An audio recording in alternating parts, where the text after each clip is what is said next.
Alors, bienvenue à GeoGebra. Donc, quand vous allez avoir cliqué accéder au site, qui est le site classique, donc vous allez avoir tous les outils ici à gauche. Et vous allez remarquer que, bon, ici, aussitôt que tu veux te déplacer, petit déplacement ici, rajouter des points, des droites ou des segments de droite, des perpendiculaires, et ainsi de suite. Le polygone qu'on va utiliser sous peu. Ici, pour faire des cercles. Un qu'on va utiliser aussi, c'est la distance ou longueur ici. Et plus tard aussi dans la vidéo, nous allons voir l'outil Omoteti. Donc, afin de continuer, on va juste s'assurer de se déplacer. Ici, à la droite, je vais changer un peu le format de base que nous avons. Donc, en cliquant dessus, je vais enlever l'axe des X, l'axe des Y. Et je vais aussi enlever le quadrillage pour l'instant. Donc, si vous voulez les remettre plus tard, quand vous allez avoir un prochain numéro, donc utilisez ici l'outil afin de les ajouter. Donc, une grille de cette façon-là, donc X, Y, ainsi de suite. Donc, on n'a pas de besoin pour l'instant. Mais voilà. Donc, c'est ça. Merci. Donc, le but de cette vidéo est de reproduire les événements sur ta propre copie de GeoGebra afin de développer les habiletés nécessaires pour répondre aux prochaines questions. Il faudra utiliser ce site et insérer un Fireshot comme preuve d'apprentissage dans l'activité intitulée « Est-ce encore vrai ?» Donc, insérons un polygone avec l'outil Polygone qui va se nommer automatiquement A, B et C. Regardez dans l'ordre qu'il a été fait. Il n'y a pas besoin d'être exactement pareil. Donc, les coordonnées vont être affichées à la gauche. Ensuite, nous allons utiliser un point à l'extérieur qui va être notre point d'origine en réalité. Pour faire notre moteti, on va changer le nom du point avec double clic droite, le renommer comme étant le point 0 ou O, la lettre O, comme point d'origine. Par la suite, nous allons faire une droite pour montrer le sens de l'homothétie du point d'origine jusqu'à chacun des points sur le triangle ABC. Nous allons ensuite utiliser l'outil déplacer et choisir notre droite et s'assurer que chacune de nos lignes soit pointillée. Je prends habituellement le troisième, oui. Ça va être plus facile à lire les informations. Donc, la prochaine activité, ça va être de mettre l'homothétie de 1/2. Donc, comme tu as vu dans la vidéo précédente, un homothétie de 1/2 va se trouver, l'image va se retrouver entre l'original et ton point d'origine. Donc, rapport d'homothétie 0,5, on a choisi notre triangle. On a choisi homothétie. Donc, si on choisit le point d'origine, pour dire par rapport à quel point, on va écrire un facteur de 0,5 qui est en réalité 1/2. On va faire OK. Par la suite, nous allons choisir justement ce triangle en image. On peut le voir entre les deux. Là, je fais juste m'amuser et changer la couleur. Tu mettras la couleur de ton choix. Vous savez que j'aime le rose.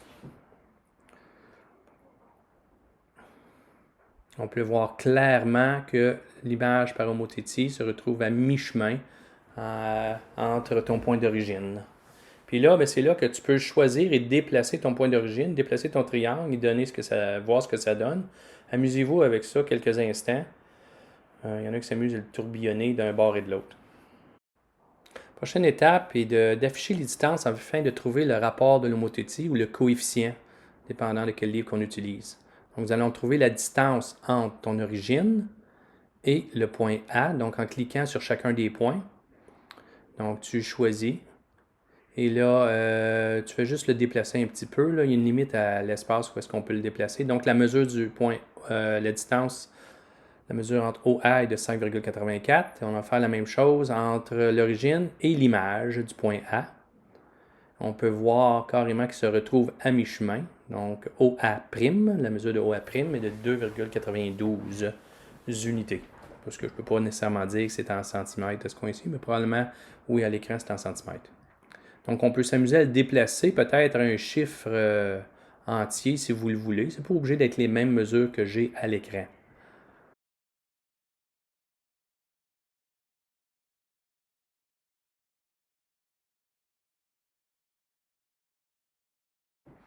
Donc, j'ai réussi à le mettre à un nombre entier entre 6 et 3 pour que ce soit plus évident.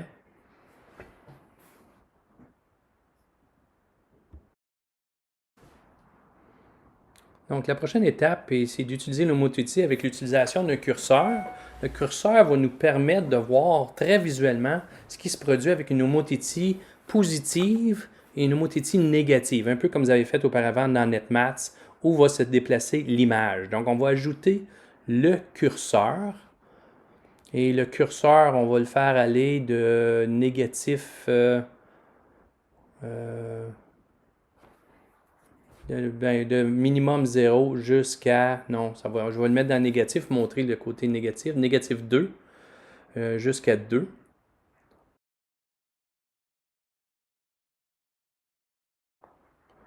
Donc, notre curseur va nous permettre de trouver, de changer notre coefficient et de voir qu'est-ce qui arrive si on a un coefficient négatif et un coefficient positif, comme vous avez fait dans NetMaths. Donc, nous choisissons le triangle pour en créer une homothétie. Avec, un peu comme tantôt, nous choisissons notre point d'origine. Et c'est là qu'on peut utiliser le curseur comme D. Et là, il va le choisir automatiquement. Et regardez pratiquement. Donc, on voit quand il va dans les négatifs, il se retrouve l'autre côté de l'image. Quand il se retrouve entre 0 et 1, il se retrouve entre les deux. Et plus que 1 va se retrouver l'autre bord de l'image originale. Encore là, je vais changer la couleur pour accentuer l'effet.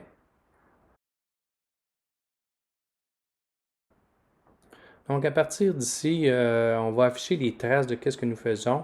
C'est développer vraiment tes habiletés à un niveau supérieur. Si ça tente de le faire, tu peux, mais il n'est pas nécessairement nécessaire. Mais si tu es capable de le réussir, c'est quand même assez intéressant. Donc, il va falloir peut-être faire pause et voir qu'est-ce qu'on fait.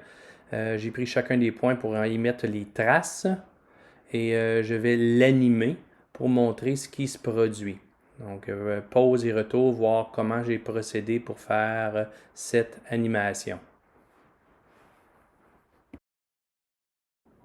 Encore ici, prendre le temps de voir que quand les négatifs se retrouvent à l'opposé de l'image originale, et quand ils se retrouvent dans les positifs, c'est sur le même côté, entre 0 et 1, ils se retrouvent entre l'image et le point d'origine. J'ai fait sur pause et on peut aussi faire les droites, rajouter les droites et montrer comment les points sont alignés avec le point d'origine. Donc, si je ne veux pas les petits points qui s'ajoutent à chaque fois, en faisant de cette façon-là, on va créer les lignes pointillées, un peu comme tantôt, et on va voir le déplacement de mon image qui vont suivre ces droites. Donc, je te laisse suivre les étapes et le reproduire sur ta copie.